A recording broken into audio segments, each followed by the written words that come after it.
At 19, I just discovered that it was going to be the last time I talked to my mother.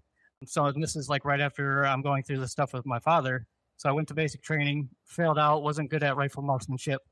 Went to the second basic training, passed that one. Went to AIT. I was going to be a 68 Charlie, which is a nurse.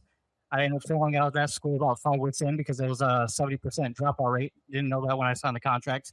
And then I also had a 6 year contract. So the Army had me for like another 5 years after that, just needed the Army because I failed out of the course. So I failed out of that. And then I became a cavalry scout, which is a 19 Delta. And it's a combat and was, and their training is linked with their basic training. So I then had to go back to basic training for the third time. And then after that, I passed basic training again. I went to Fort Hood, Texas. I was 19 at the time, and then I got a phone call from my mother. Nothing extreme. It was she just wanted to see how I was doing, and it was about 2 weeks from my birthday. Said I love you, said our goodbyes, and then I got a Red Cross message the next day, and they're like, "Hey, you need to come back to Illinois. Your mother's not doing so well." So what ended up happening with her is that she had a bad reaction to some of the medication she was on at the time, and it ended up frying her brain from the inside out.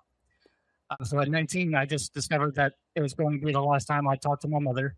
I went to the hospital, and then I'm the eldest son, and the first decision I have to make is like, do you want to keep her on life support or do you want to let her go? So that decision was pretty much solely on me.